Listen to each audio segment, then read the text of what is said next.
Bonsoir à chacun. Nous nous retrouvons pour un instant partager la parole du Seigneur et nous prions que Dieu, dans sa grâce, vous fasse du bien par sa parole qui est la vérité et qui fait tant de choses bonnes pour nos âmes.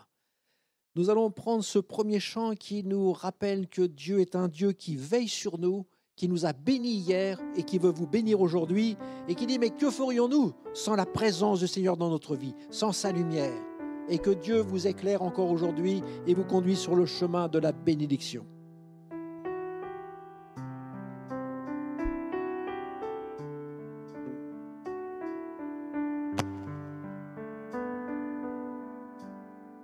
Sans ta lumière, Seigneur, que ferions-nous dans ce monde perdu au large, dans le brouillard, au gré des vents?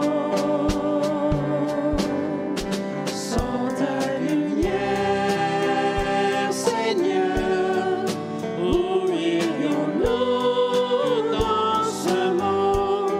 La mer est immense, sans ta présence, que ferions-nous?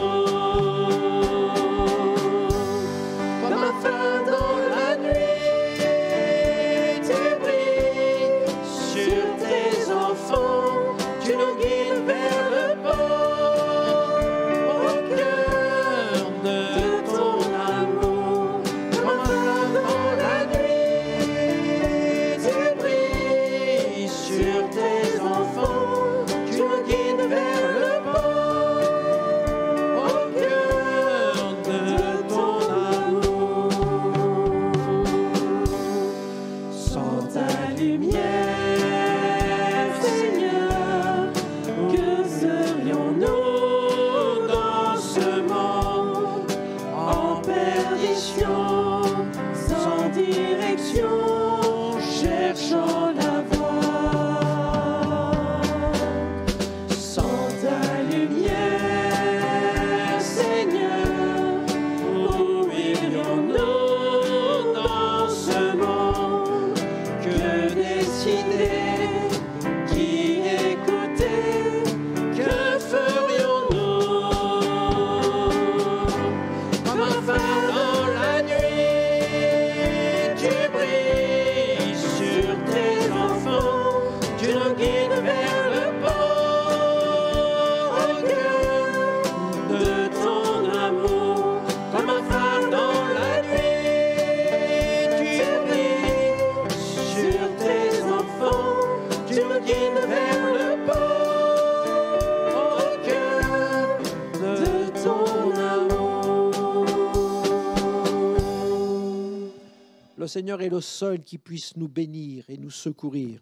C'est ce que nous rappelle ce chant qui dit « Seigneur, je n'ai que toi, que toi dans le ciel. » Et Dieu est celui qui entend nos prières et qui étend sa main encore ce soir pour vous bénir.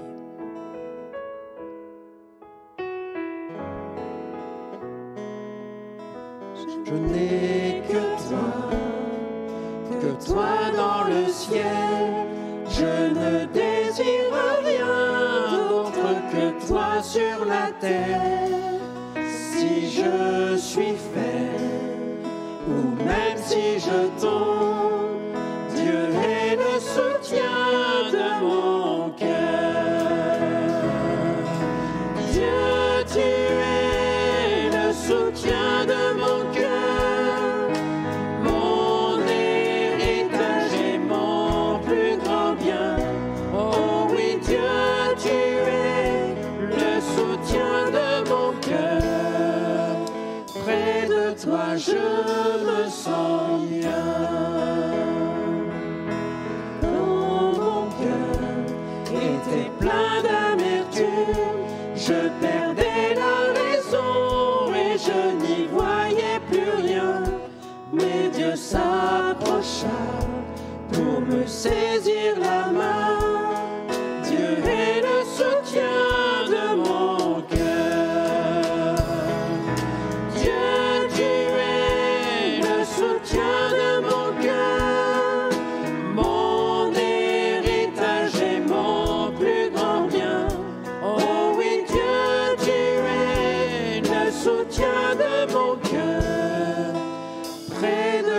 moi je me sens bien. Amen. Près de Dieu, on se sent bien. Un Dieu merveilleux qui veut nous accorder son salut. Et le salut, nous l'avons en Jésus seul, car l'Écriture nous dit il n'y a aucun autre nom qui ait été donné parmi les hommes par lequel nous pouvions être sauvés.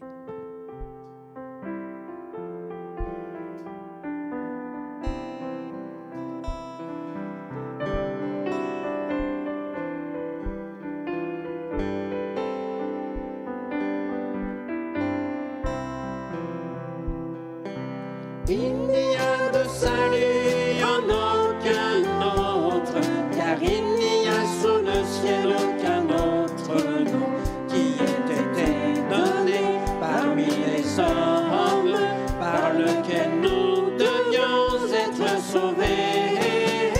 Ce nom, c'est le nom de Jésus, c'est le nom de Jésus, c'est le nom de Jésus.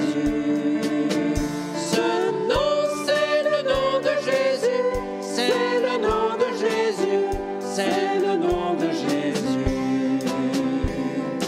Il n'y a de salut en aucun autre, car il n'y a sous le ciel aucun autre nom qui ait été donné parmi les hommes, par lequel nous devions être sauvés. Ce nom, c'est le nom de Jésus, c'est le nom de Jésus, c'est le nom de Jésus. Ce nom, c'est le nom de Jésus, c'est le nom de Jésus, c'est le nom de Jésus.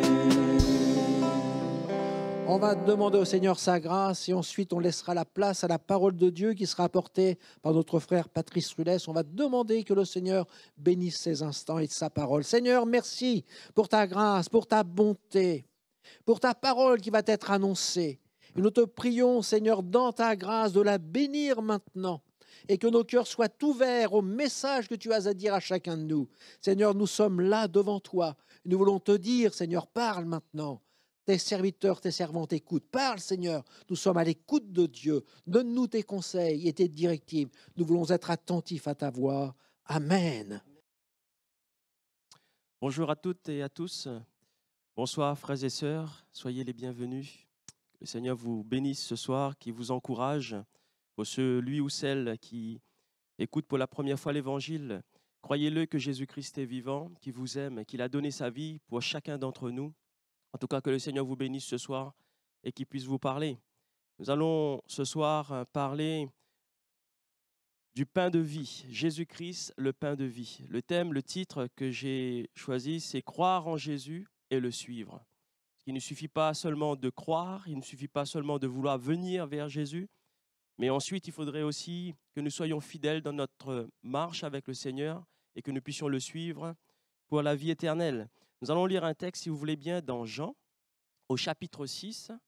Jean, au chapitre 6, à partir du verset 22 jusqu'au verset 29.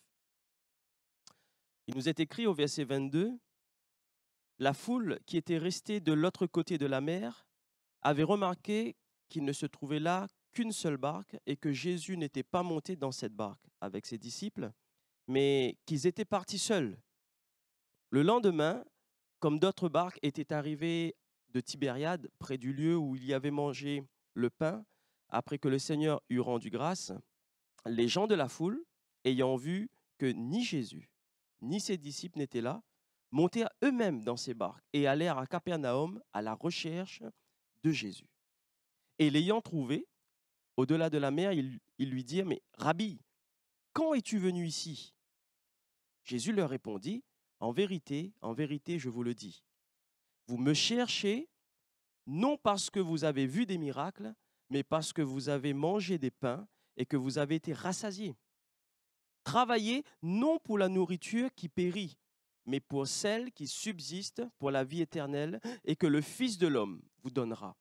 Car c'est lui que le Père, que Dieu lui-même a marqué de son sceau. » Ils lui dirent, « Que devons-nous faire pour accomplir les œuvres de Dieu ?» Jésus leur répondit, « L'œuvre de Dieu, c'est que vous croyez en celui qu'il a envoyé. Amen. » Ici, nous voyons, si nous nous remettons dans le contexte, c'est que la veille, il y a eu cette multiplication des pains et des poissons. Quand nous regardons le début du chapitre 6, au verset 1, il nous est parlé d'une foule. Mais cette foule, en fait, elle recherchait un miracle. Cette foule venait auprès de Jésus pour voir un miracle. Et Jésus va opérer. Donc il y a un petit garçon qui était venu avec 5 pains d'orge et 2 poissons. Et Jésus va demander aux disciples de demander à la foule de s'asseoir. Et il y aura la multiplication des pains. Et ils étaient rassasiés, nous dit la parole.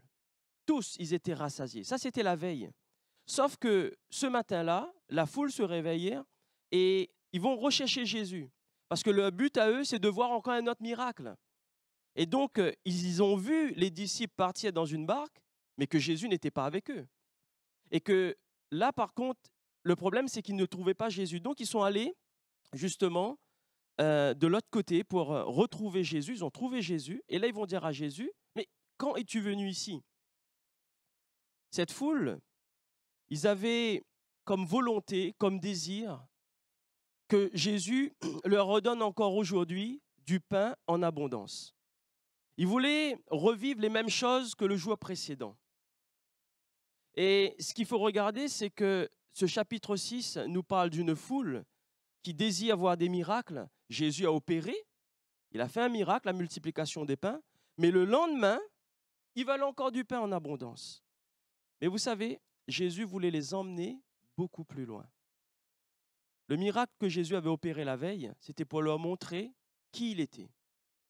Et le lendemain, ce lendemain, quand ils sont venus vers Jésus, Jésus voulait les enseigner. Comme ce soir, le Seigneur veut t'enseigner, il veut te montrer vraiment là où il veut nous emmener.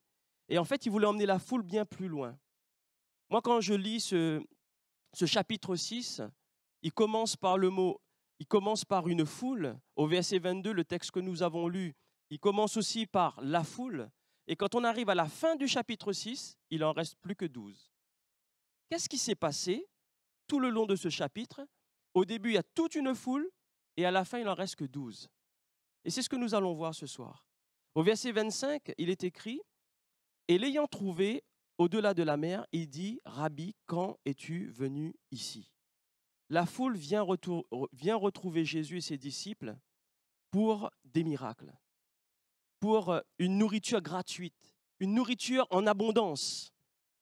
Et pour eux, il ne faut pas rater ça, parce que leur motivation était là, que Jésus refasse un miracle et qu'il puisse avoir du pain en abondance. Mais venons-nous voir Jésus, venons-nous à l'église rencontrer Jésus pour des miracles? Ou voulons-nous rencontrer Jésus pour ce qu'il est? Ici, nous voyons cette foule, leur but, ce n'est pas de rencontrer Jésus pour ce qu'il est, le Fils de Dieu, celui qui veut les emmener plus loin, mais ils veulent voir Jésus parce qu'ils ont des besoins, parce qu'ils ont vraiment quelque chose, leur motivation, elle est personnelle. Et nous voyons au verset 26, Jésus va leur répondre en disant « En vérité, je vous le dis, vous me cherchez, non parce que vous avez vu des miracles, mais parce que vous avez mangé des pains et que vous avez été rassasiés. » Le Seigneur connaît très bien nos cœurs. Le Seigneur connaît très bien le cœur de cette foule. Il voit ce qu'il y a au fond du cœur de la foule. Et le Seigneur sait ce qu'il y a au fond de ton cœur. Est-ce que quand tu viens dans sa présence, tu viens dans sa présence pour recevoir quelque chose, ou tu viens dans sa présence parce que tu l'aimes? Est-ce que nous venons dans la présence de Dieu parce que nous avons faim et soif de le rencontrer? Ou est-ce qu'on vient dans sa présence parce que nous avons besoin d'une guérison, parce que nous avons besoin d'une réponse, parce que nous avons besoin de quelque chose de personnel? Et c'est ce que le Seigneur veut enseigner ici.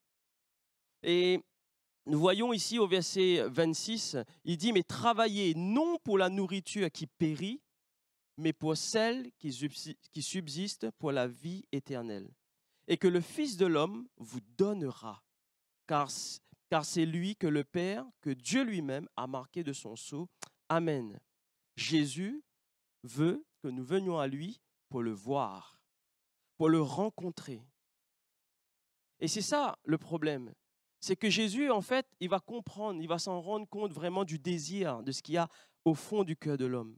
Jésus connaissait leur motivation. Jésus connaît ta motivation. pourquoi tu veux t'approcher de lui? Dans Jean chapitre 1, verset 39, il nous est écrit, « Venez, leur dit-il, et voyez. » Ils allèrent et ils virent où il demeurait, et ils restèrent auprès de lui ce jour-là. Ces deux disciples qui, justement, voulaient voir Jésus, qui voulaient voir où Jésus demeurait. Et d'ailleurs, ils vont poser cette question à Jésus. Ils vont lui dire, « Rabbi, où demeures-tu » Et c'est ça la réponse au verset 39. Jésus va leur répondre, « Venez, leur dit-il, et voyez. » Viens à la rencontre de Jésus et vois. Et viens et voyez, et ils allèrent et ils virent où il demeurait, et ils restèrent auprès de lui. Et ce verset nous montre vraiment quelle doit être notre motivation. Notre motivation, c'est de venir à Jésus, de rester dans sa présence, parce qu'ils restèrent auprès de lui, et de laisser le Seigneur vraiment agir dans notre vie, de mettre de côté toute notre motivation personnelle. Et nous avons des exemples dans la Bible. Nathanaël, par exemple, qui va poser la question à Philippe, et Nathanaël qui va dire, « Mais peut-il venir de Nazareth quelque chose de bon ?» Philippe va lui dire, « Viens et vois. » Encore une fois ici, Philippe va donner cette parole que Jésus justement va donner à ses disciples. Et là, Philippe va dire, « Viens et vois. » Il ne dit pas, « Viens et tu vas recevoir. » Il dit, « Viens et vois. » Nous avons un autre exemple, un officier qui va venir pour rencontrer Jésus. Parce qu'il a son fils qui est malade, son fils qui va mourir. Il vient auprès de Jésus et Jésus va lui répondre dans Jean chapitre 4, verset 46. Jésus va lui dire, va lui dit Jésus, ton fils vit. Et cet homme crut à la parole que Jésus lui avait dite et il s'en alla. Il va aller rencontrer Jésus et il va croire en la puissance de la parole de Jésus. Est-ce que vous croyez ce soir en sa parole? Il est important pour nous de venir à Jésus et de croire en sa parole. C'est une question de foi. Et à ce moment-là, si nous croyons en sa parole, le Seigneur, il va opérer dans notre vie son plan glorieux. Pas nos désirs, ce que le Seigneur a déjà prévu d'avance. Et le Seigneur a prévu de bonnes choses pour nos vies, bonnes choses pour chacun d'entre nous. Et cet officier, il a cru et il va voir le miracle par la suite. Venir à Jésus. Il nous faut croire en sa parole. La foule ici, si nous revenons au texte que nous avons lu, la foule ici en venant, ils voyaient le pain en abondance. Pour eux, voir Jésus, aller rencontrer Jésus le lendemain, nous allons être rassasiés encore une fois, un jour de plus. Nous allons avoir du pain. C'est comme si Jésus était là comme un distributeur de pain, en fait. Donc, ils le voyaient vraiment comme quelqu'un qui va donner. Et il va faire que cela, alors que Jésus veut les emmener à s'intéresser à lui. Venir à Jésus, ou venir pour voir ce qu'il fait. C'est ça qui est différent. Est-ce que je viens à l'église, est-ce que je viens dans la présence du Seigneur pour rencontrer le Seigneur? Ou est-ce que je viens à lui pour ce qu'il fait? Verset 36, il est écrit, « Mais je vous l'ai dit, vous m'avez vu, mais vous ne croyez point. » Et voilà la parole du Seigneur. Jésus va leur dire, « Vous m'avez vu, toi aussi, frère, sœur, ami, tu as vu la main du Seigneur dans ta vie. Mais aujourd'hui, est-ce que tu crois encore en Jésus? » Il voulait que Jésus donne encore et toujours du pain en abondance. Et face à cette réalité, Jésus va leur répondre. Au verset 26, il est écrit, « En vérité, je vous le dis, vous me cherchez, non parce que vous avez vu des miracles, mais parce que vous avez mangé des pains et que vous en êtes rassasiés. » Jésus veut les emmener à comprendre qu'il y a des choses beaucoup plus importantes que la nourriture périssable. C'est cela. Il y a des choses beaucoup plus importantes, mon frère, ma sœur, que nos besoins personnels. Bien sûr que le Seigneur peut opérer des miracles. Bien sûr que le temps des miracles n'est pas passé. Mais Jésus veut nous enseigner. Peut-être qu'au travers de l'épreuve, il veut nous emmener à grandir, à aller plus loin, à travailler vraiment à ce que nous puissions être à ses côtés, que nous puissions vraiment rechercher sa présence, rechercher vraiment à faire un cœur à cœur avec lui. Bien sûr que le Seigneur peut opérer dans nos vies, mais que ça ne soit pas notre priorité. Et il écrit au verset 27, travaillez non pour la nourriture qui périt, mais celle qui subsiste éternellement. C'est ça, vraiment, la leçon à retenir ce soir. Au début, c'était facile pour la foule de venir à Jésus parce qu'ils avaient le ventre plein. Mais Jésus voulait les emmener à grandir, à faire un pas vers la foi, à les emmener à réaliser que la vie éternelle était vraiment là devant eux et que cette vie était en lui. Venez et croyez. Verset 29, Jésus leur répondit, « L'œuvre de Dieu, c'est que vous croyez en celui qui l'a envoyé. » Mon ami, toi qui écoutes l'Évangile pour la première fois, crois-tu en l'existence de Jésus-Christ? Crois-tu que Jésus a donné sa vie pour toi? Au verset 30, nous voyons la question que la foule va poser à Jésus.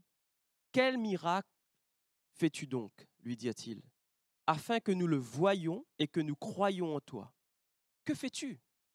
Que fais-tu? » Peut-être que justement ces derniers temps, nous venons au Seigneur, nous venons à l'Église parce que nous voulons que le Seigneur opère un miracle. Et disons que dans notre cœur, mais Seigneur, mais pourquoi tu n'opères pas de miracle? Pourquoi tu fais rien? Tu vois ma santé, tu vois ma situation, tu vois mes problèmes, pourquoi tu n'opères pas un miracle? Et ici, c'est pareil. La foule, il va dire, mais quel miracle fais-tu donc? Afin que nous voyions et afin que nous croyions en toi. Et d'ailleurs, ils vont rappeler à Jésus ce qui était fait à l'époque. Il va dire, à l'époque de nos pères, il y avait des miracles. Et toi, qu'est-ce que tu fais? Qu'est-ce que tu fais? Et au verset 31, nous allons le lire ensemble, il est écrit, « Mais nos pères ont mangé la manne dans le désert, selon ce qui est écrit. Il leur donna du pain du ciel à manger. » Et au verset 32, Jésus va leur répondre en disant, « Mais en vérité, je vous le dis, Moïse ne vous a pas donné le pain du ciel, mais mon Père vous donne le vrai pain du ciel. Amen. » Moïse, en son temps, a donné à nos pères pendant 40 ans la manne du désert. C'est ce qu'ils veulent dire à Jésus. Pendant tout ce temps, le peuple n'a pas manqué de nourriture. Pendant 40 ans, nos pères ont été nourris. Et toi, Jésus, hier tu as fait un miracle, tu as multiplié les pains. Eh bien, nous aussi, nous voudrions vivre les mêmes choses que nos pères auparavant. Donne-nous de la nourriture tous les jours en abondance pendant 40 ans, pourquoi pas? Et parfois, frères et sœurs, nous aussi, nous réagissons comme cela. Nous disons, mais oui, mais à l'époque de nos pères, à l'époque du réveil, il y avait eu plein de miracles, il y avait plein de choses. Pourquoi tu n'opères pas encore aujourd'hui? Pourquoi tu ne fais pas encore des miracles afin que nous puissions voir? Comme si que c'est à nous de dire à Jésus, de dire au Seigneur, qu'est-ce qu'il doit faire et comment il doit faire. Puisque là, la foule, ils disent à Jésus comment faire et quoi faire. C'est-à-dire, nous, on veut de la nourriture, c'est précis. Nous voulons en abondance, comme hier. Et ils vont donner l'exemple de leur père par rapport à Moïse. Donc, c'est eux qui donnent à Jésus qu'est-ce qu'il faut faire et qu'est-ce qu'ils veulent concrètement. Si tu nous fais un miracle comme hier, alors ça sera un signe pour nous. Ah, on va être heureux. Là, on saura vraiment que tu viens de Dieu. Frères et sœurs, cette foule, sont-ils les seuls à penser ainsi? Combien de gens viennent à Jésus en disant, Seigneur, si tu me fais un miracle pour moi, alors je pourrai avancer dans la foi. Si tu me guéris, si tu opères un miracle, à ce moment-là, seulement à ce moment-là, eh bien, je pourrai reprendre du courage. Mais nous oublions une chose. Nous oublions une chose, que nous devrions venir au Seigneur parce que nous l'aimons. Nous devrions venir au Seigneur parce qu'il a donné sa vie pour nous. Nous devrions vraiment nous attacher à Jésus-Christ parce qu'il nous a donné de vivre en nouveauté de vie. Parce qu'il nous a pardonné de tous nos péchés. Parce qu'il a effacé mon passé, il m'a donné une vie nouvelle. Il m'a donné de pouvoir vivre une vie nouvelle, de pouvoir être régénéré, de pouvoir avoir cette vie pour l'éternité, de pouvoir être ressuscité avec lui et de partir auprès du Père. Nous oublions toutes ces choses et nous vivons parce que nous voulons absolument un miracle. Jésus, laissez-moi vous dire, a bien plus à nous donner ce soir. Mon frère, ma soeur, mon ami, Jésus a bien plus à te donner. Mettez de côté vos pensées, nos besoins personnels. Mais recherchons plutôt la volonté du Seigneur. Il a un plan pour ta vie. J'ai pris ce verset, le verset 35, mais la version parole de vie. Jésus leur répond, écoutez bien, le pain qui donne la vie, c'est moi. Le pain qui donne la vie, c'est moi. Si, il y a un si. Si quelqu'un vient à moi, il n'aura jamais faim. S'il croit en moi, il n'aura jamais soif. Que cette parole reste gravée dans nos cœurs ce soir. Il dit bien, si quelqu'un vient à moi. Il ne dit pas si quelqu'un vient pour recevoir un miracle.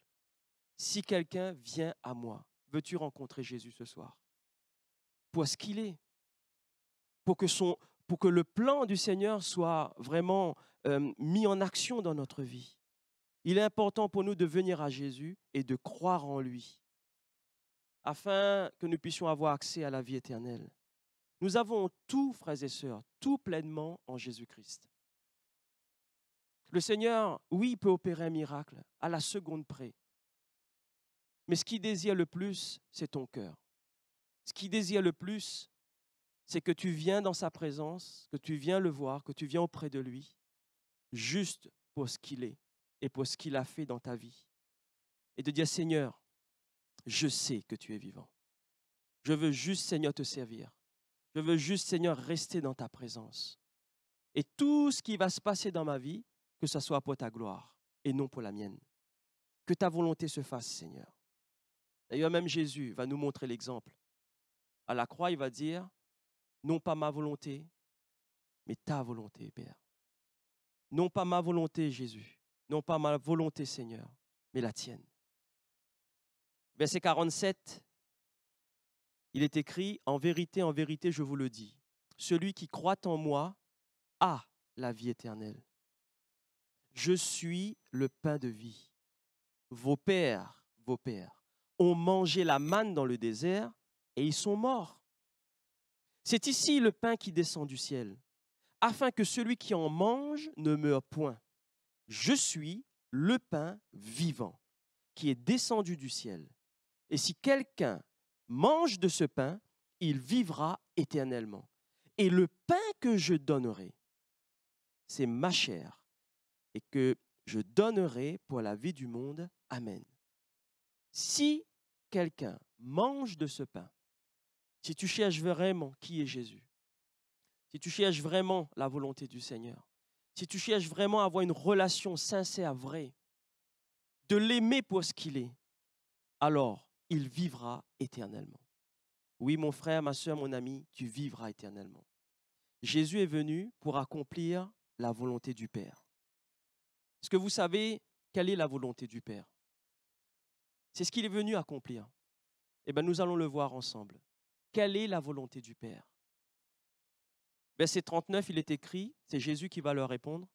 Or, la volonté de celui qui m'a envoyé, c'est que je ne perde aucun de tout ce qu'il m'a donné, mais que je les ressuscite au dernier jour. Amen.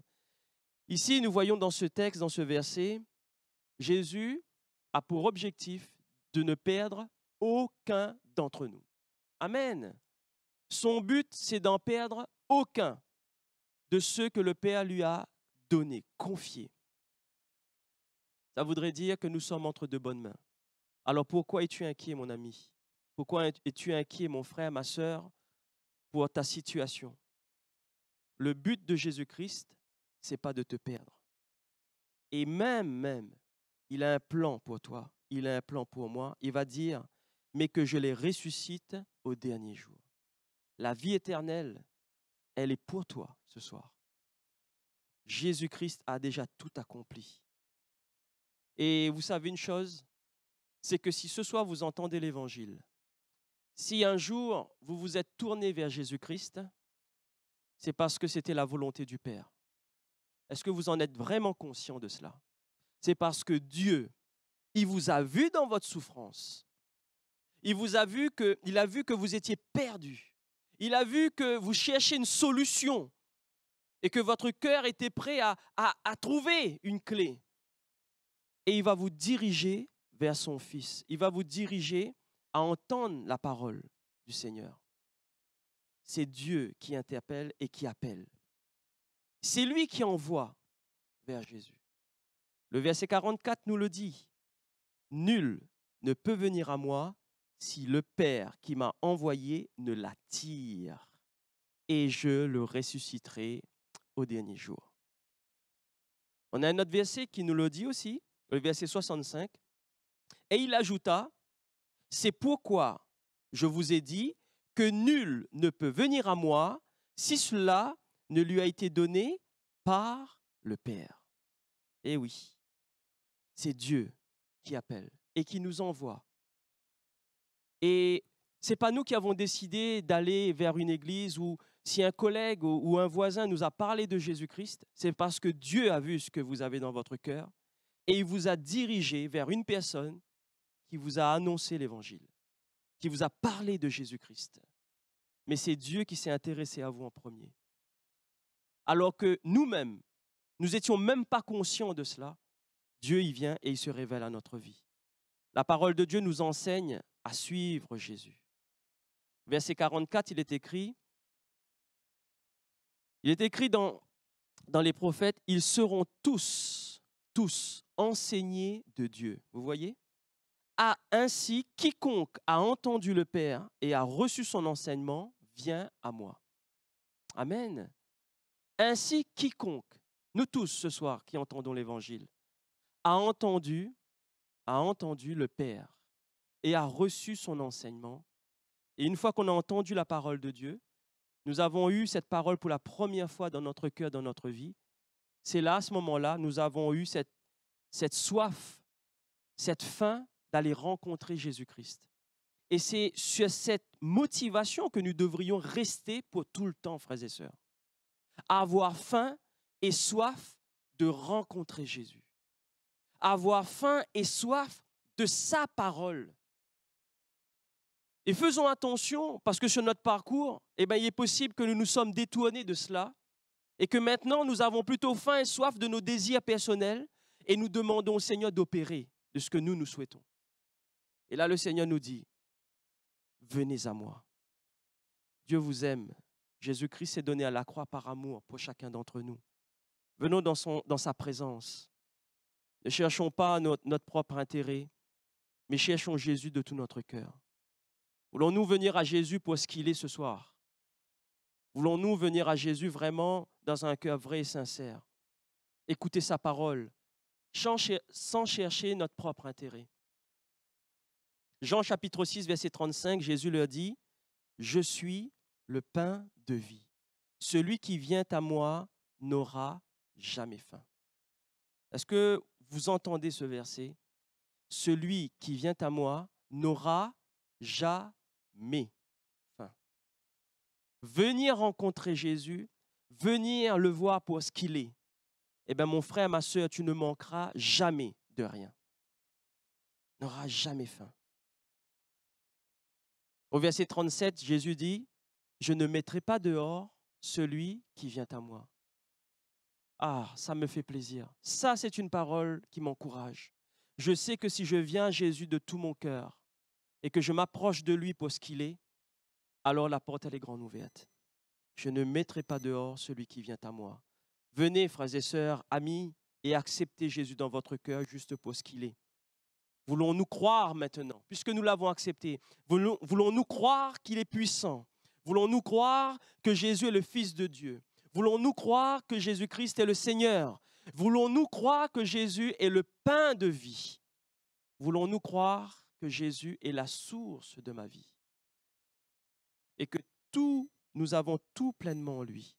Jean chapitre 6, verset 35, il nous est dit, « Celui qui croit en moi n'aura jamais soif. » Tout à l'heure, c'était celui qui vient à moi. Maintenant, c'est celui qui croit en moi. Il est important pour nous de croire en Jésus. Au verset 47, il est écrit, « En vérité, je vous le dis, celui qui croit en moi a la vie éternelle. » puisque vous croyez ce soir en Jésus-Christ. Mon ami, toi qui entends l'Évangile pour la première fois, si tu crois en Jésus, alors à ce moment-là, tu as accès à la vie éternelle. Est-ce que tu veux le croire ce soir avec foi? Jean chapitre 11, verset 25, Jésus lui dit, « Je suis la résurrection et la vie. Celui qui croit en moi vivra quand même il sera mort. » Celui qui croit en moi vivra quand même il serait mort. Et oui, la mort ici-bas ne nous arrête pas, puisque nous avons la vie pour l'éternité auprès de Jésus. Je termine. Voulons-nous voir Jésus dans notre vie, l'accepter, le recevoir pour la vie éternelle, pour toute notre éternité? Et il est important pour nous de comprendre cela. Jésus va dire la volonté de mon Père. La volonté de mon Père. Verset 40, c'est que quiconque voit le Fils et croit en lui ait la vie éternelle. Amen. Et il est dit, au dernier jour, je le ressusciterai. Alors, frères et sœurs, revenons au Seigneur pour ce qu'il est. Venons juste, viens, comme le disait Philippe, et vois. Viens Jésus pour ce qu'il est. Viens Jésus parce qu'il t'aime. Viens Jésus parce qu'il t'a donné la vie pour l'éternité. Et mettons de côté nos désirs. Le Seigneur sait de quoi nous avons besoin. Bien sûr, dans la parole, il nous est dit, faites connaître vos besoins au Seigneur. Mais que ça ne soit pas une priorité pour venir rencontrer Jésus. Mais que mon cœur désire plutôt être dans sa présence et de recevoir sa présence. Que le Seigneur vous bénisse, qu'il vous encourage, qu'il vous bénisse. En tout cas, vraiment, passez de bons moments dans sa présence. Priez, louez votre Dieu, louez le Seigneur et acceptez-les. Pour ceux qui n'ont pas fait encore ce pas, accepte Jésus-Christ dans ta vie. Que le Seigneur vous bénisse et qu'il vous accompagne durant cette belle semaine. Amen. Seigneur, je te dis merci. C'est vrai que nous avons besoin, Seigneur, de venir te rencontrer. Comme cette foule, nous avons besoin de venir, Seigneur, te rencontrer. Mais Seigneur, permets-nous vraiment, Seigneur, de pouvoir faire abstraction de tout ce que nous pouvons désirer. Parce que notre désir, ça serait plus, Seigneur, de venir te voir. Ça serait plus de passer du temps dans ta présence pour ce que tu es. Et de venir, Seigneur, nous laisser diriger par ta parole, de nous laisser diriger par ton esprit, afin que le plan glorieux que tu as déjà prédestiné d'avance, que nous puissions le vivre, Seigneur. Seigneur, pardonne-moi, pardonne-nous, Seigneur, si parfois dans nos pensées, nous sommes venus, Seigneur, dans ta présence uniquement, je dis bien uniquement, pour ce que nous voulons et ce que nous désirons. Alors, Seigneur, que c'est vrai, nous avons besoin en priorité de venir dans ta présence pour ce que tu es. Et ce soir encore, Seigneur, je sais que tu parles au cœur et je sais aussi, Seigneur, que tu vas toucher le cœur de celui ou celle qui, Seigneur, s'approche de toi. Parce que ce que tu veux aussi, Seigneur, c'est qu'un plus grand nombre soit sauvé. Et c'est vrai, comme ce soir, il nous a été dit dans ta parole, que tu veux perdre aucun d'entre nous. Et au contraire, tu veux nous emmener à être ressuscités au dernier jour. Alors, Seigneur, que ton nom soit béni durant cette belle soirée. Je te remercie pour ta parole qui est vivante et vraie.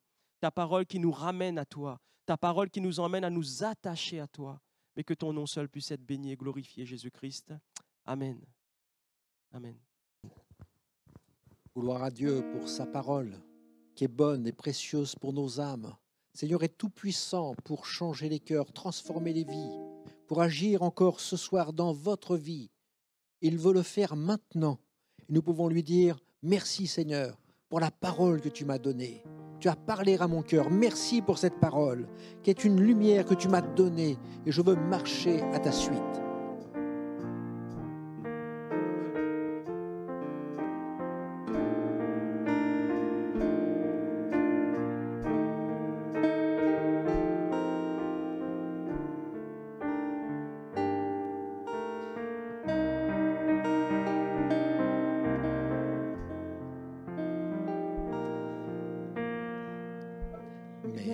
Merci pour ta parole.